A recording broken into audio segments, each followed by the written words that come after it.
Today, I'm going to share all 50 steps of the home build process. But instead of looking at my ugly face, I'll use a drone and time-lapse video to explain step by step what's happening so you can actually learn the new home construction process. As a realtor here in Utah, I've helped nearly 700 individuals build a home.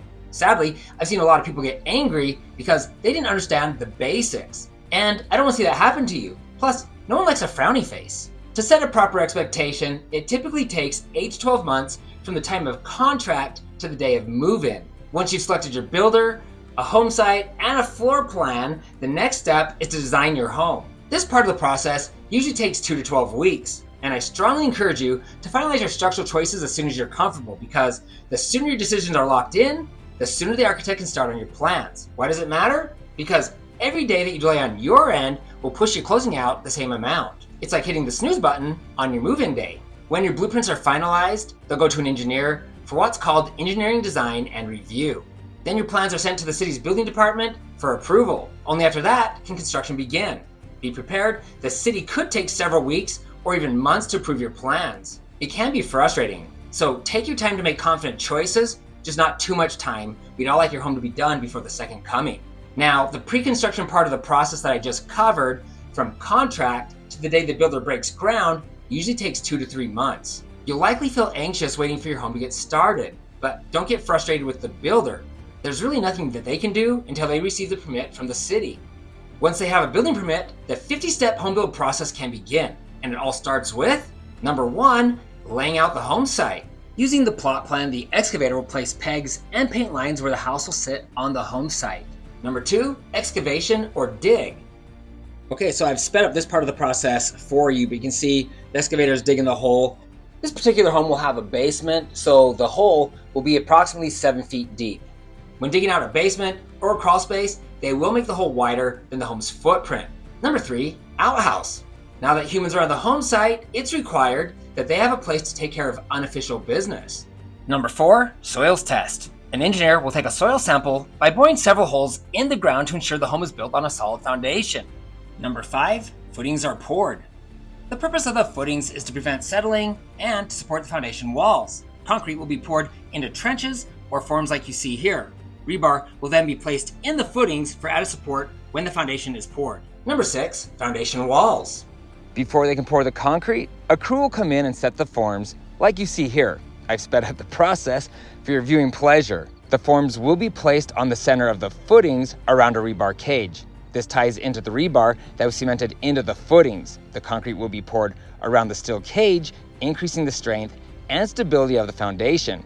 From this angle, you can see the gap between the forms where the concrete will be poured. They will also place large steel frames just like this inside the forms to leave openings for basement windows. A pump truck will arrive, spreading its 4 massive arms for stability. Then, the 5th arm will extend out and above the forms. A giant hose is attached to this arm, allowing the tradesman to quickly and efficiently complete the task. When ready, multiple concrete trucks will line up behind the pump truck. They'll take turns pouring wet concrete into the back end of the pump truck, which in turn pulls the concrete up through the giant hose, spitting it out the other end. It can take 3 or 4 truckloads, maybe more, to complete the foundation. And it does need to be poured continuously so the concrete bonds together. The guy standing on the form guides the giant hose from the pump truck, keeping it in between the forms and filling it with concrete. The builder needs to wait 1 week for the concrete to cure or harden. Concrete reaches 65 to 75% of its full strength in just 7 days, and its full comprehensive strength after 28 days. So they just removed the forms on this foundation, and you can see the metal grates here that they put in so they can put windows there. Looking down in the hole, you can see the footings there and the foundation resting on it. It may seem like nothing's happening, but a lot of the groundwork is being completed at this time. Number 7, sewer and water lines. A trench will be dug from the street to the foundation. Then, heavy-duty PVC pipe will be run under the foundation wall from the sewer line at the street. So you can see looking down the hole where they've run the PVC pipe underneath the foundation wall. These pipes will run underneath the concrete of the basement floor, and then you'll see each place where it goes up the wall like this for plumbing upstairs. The main water line, a smaller, more flexible PVC pipe, will be run from the street as well. Number 8, window wells are attached to the foundation wall around the basement window openings. Number 9, damp proofing. A tar coating is applied to the exterior foundation wall to keep moisture from penetrating the basement. Number 10, backfill. The excavator will push soil back into the hole around the exterior foundation wall and inside the garage area.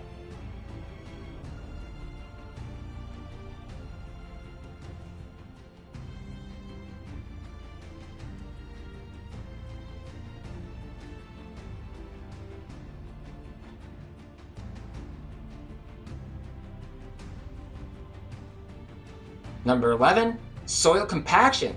Then the soil will be compacted around the foundation wall and in the garage area. As they move around the foundation, backfilling, they'll flatten out the home site. You'll notice as well they bring other vehicles in or construction equipment to kind of help spread the dirt around and compact the dirt around the foundation walls. Then they'll deliver some gravel here, and they'll use that gravel you see in the back corner there to fill out the basement, the garage area, and then you'll see him kind of scraping out where the driveway is going to be, and then they'll grab gravel there and fill up that area as well. And that gravel is going to be the base layer for the concrete when they come and pour that. Number 12, basement and garage floors are poured.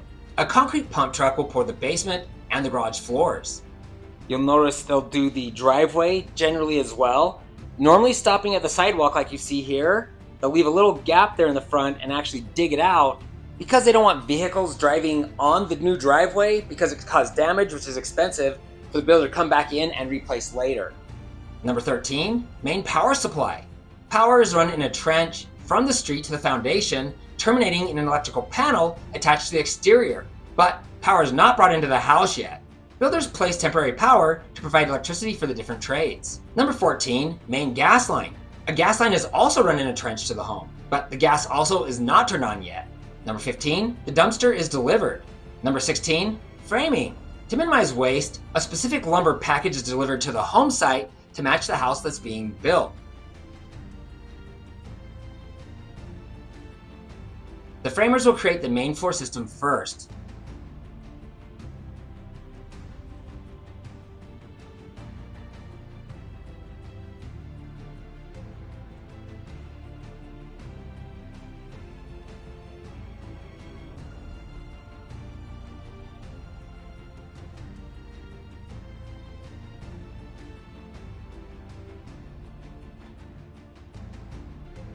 Next, they'll frame out each individual wall and lift them into place one by one. When complete, they'll attach particle board to the exterior. The particle board helps protect the house against weather, but it also significantly solidifies the structure of the home.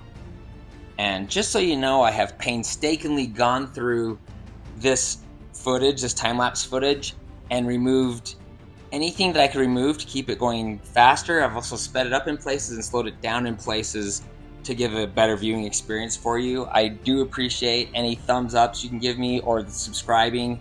That means more than I can even say. So please hit the subscribe button, give the video a thumbs up, and enjoy the rest of the video. Okay, now if you pay attention, you'll see the orange vehicle driving around the property, lifting things into place. You'll notice right here, they're lifting a heavy main support beam to help support the second floor over the garage.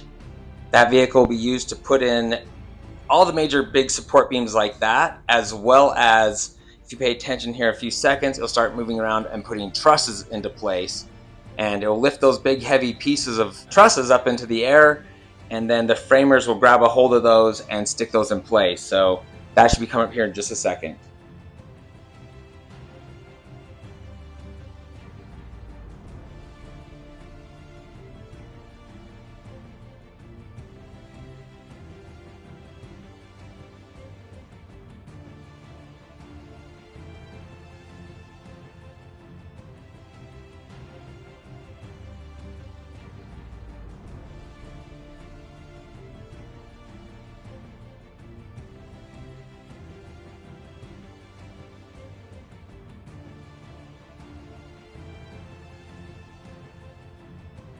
Okay, now we're going to zoom back just a little bit so you can watch the trusses being installed. You can see the orange vehicle there lifting the pieces up into places, and the framers are nailing them into place. And Looking out over the third car garage, you can see they're starting to put the pieces of compressed board over the roof area there.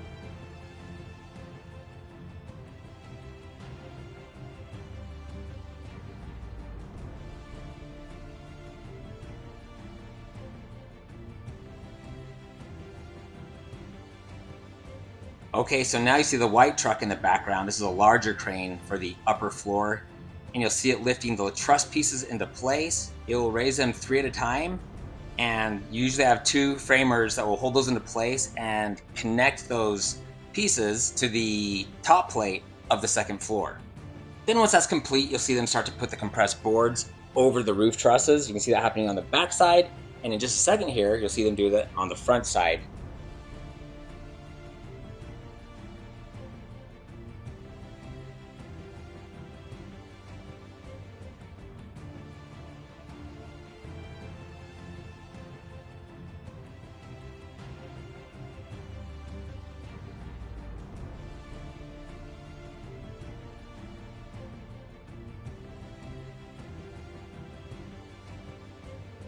Number 17, roofing. Now, this is probably a good time for me to mention that at this stage of the construction process, different trades can be at the house at different times. So the schedule can be off a little bit, but I'm going to do my best to keep everything in order as it should be. But a lot of times the builder's just happy to be able to get a trade there on a certain day. So things can get out of order pretty quick here. And really, the work being done outside has no effect on what's being done inside at this time. Now we move on to what's known as the four-way. This part of the process is also referred to as the rough-in stage for plumbing, electrical, and HVAC. Multiple trades can be in the home at the same time, but to ensure efficiency and avoid conflict, the work is typically done in the following order. Number 18, plumbing rough-in. Plumbers will install piping for sewer and water lines to the kitchen, bathrooms, and laundry. The water heater as well as the tub and shower surrounds are also placed. Number 19, HVAC. Ductwork is run, vents are installed, followed by gas lines. Then the furnace and the air conditioning units are placed, as well as a gas fireplace. So as you can see, a few days have passed and the roofers have returned. You can see that they've already laid the waterproof paper on top of the compressed boards on the roof. Shingles come next, and they'll start by placing them on the edge of the roof, ending at the peak. Okay, moving back inside, we continue with Number 20, electrical rough-in. Electricians run wiring, install electrical boxes, and set up conduit for outlets, lighting, smoke detectors, kitchen appliances, and etc. Then they'll run specific wiring to each location. The breaker box for the home is also installed, but the power is not run to most of the house yet. Number 21, windows and doors are installed. Now, the home is ready for number 22, the four-way inspection. As the four-way process nears completion, most builders will schedule a home buyer walkthrough. This is your last chance to confirm everything's been done correctly and make any changes. Then a city inspector will examine the house, focusing on the framing, plumbing, HVAC, and electrical. Number 23, insulation. After the four-way is passed off by the city, insulation is added to the exterior walls and in the attic. Then the city inspector will return for what's called the re-four-way to confirm all the insulation was done correctly. Number 24, drywall. large sheets of drywall are delivered, and you can see the crane here taking it through the upper window and then down through the front door of the house. A crew will hang large sheets of drywall on the interior walls and on the ceiling, cutting holes where electrical boxes or plumbing has been placed. Number 25, mud tape and texture. Once the sheetrock is hung, they'll add corner beads to protect the corners of the home. Then they'll mud and tape the seams of the drywall. When it dries, they'll sand down the walls before texturing the walls and the ceiling. Number 26, driveway poured. Number 27, soffit, fascia, and gutters are added to the roof's edge and the underside of the overhang. This protects exposed wood from the elements and gives the home a finished look. Then, the gutters and downspouts are installed. Long tubes are attached to the downspouts to keep water away from the home.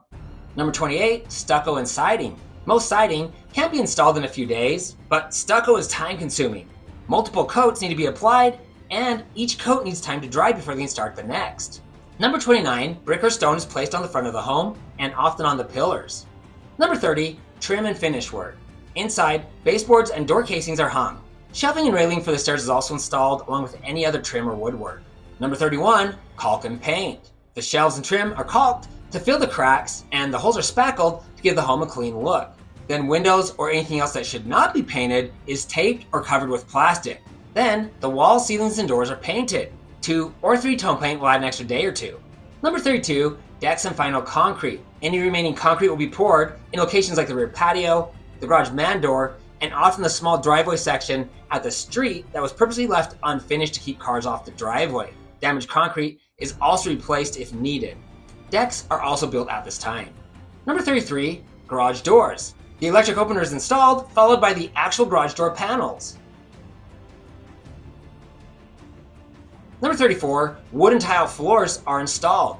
Number 35, cabinets are placed in the kitchen, bathrooms, and often the laundry. Once cabinets are installed, most builders will give you a closing date. Homes are typically completed 45 days from this time. When the builder gives you a closing date, make sure you tell your lender so there's no delays at closing. Number 36, countertops are placed in the kitchen and the bathrooms. Undermount sinks are also installed at this time. Number 37, floating floors like laminate or vinyl are installed. Number 38, the final site grade. Construction debris, large rocks, and etc. are removed, and the home site is given a final grade to ensure water runs away from the home. Number 39, final electrical. The electrician will return adding light fixtures, electrical outlets, fans, and light switches, along with low voltage like speakers, doorbells, and etc. The main breaker panel is also switched on, bringing electricity to the entire home. Number 40, final HVAC. The thermostat and vent covers are installed. The furnace and AC units are also switched on and ready for use. Number 41, final plumbing. Toilets, faucets, sinks, and garbage disposals are placed. Number 42, cabinet hardware is installed. Number 43, carpet and pads are placed. Number 44, bathroom glass. Mirrors are hung in the bathroom and shower glass is mounted. Number 45, appliances. The dishwasher, stove, and microwave are placed. Number 46, landscaping is started if it's included. Number 47, quality walk by the superintendent. All the major projects should be completed, but there's always some damaged or missing items. The superintendent should have a punch list of these issues. Number 48, final city inspection. The city inspector will give the home a final look. If everything's good, the city will give you a certificate of occupancy. That means you can officially close on the home. In most cases, the builder will set up, number 49, a buyer final walkthrough. Most builders will allow you to walk through the home to confirm that everything has been completed. This is often called a home buyer orientation or a blue tape walk, as most builders will allow you to stick little pieces of blue painter's tape where you see repairs or touch-up that is needed. Always confirm that the incomplete items are on the punch list. Most builders will want a few days to complete the punch list before you close. And you should be allowed to come back before closing to confirm that everything has been completed. Number 50, closing day. You'll sign closing documents and wire the remainder of your funds to the builder. Most builders will not give you keys until your funds clear and they record with the city. In most cases, you will get keys the same day. Congratulations, you made it. If you're ready to build, hire a realtor so you have professional representation. I'm not saying builders are evil, but some builders have taken advantage of people when things don't go as planned. In most cases, the builder pays your agent's commission. If you want to build in Utah, I'm a new home construction specialist and I get contacted all the time. Please feel free to call or text me with your questions. I'd love to hear from you. If you found this interesting, you'll want to watch the most comprehensive video ever made on how a house is built. If you have a friend or a family member looking to build a home, you can easily text this video to them. If you found this video helpful, please give me a thumbs up, hit the subscribe button, and ring the bell. Thanks for watching.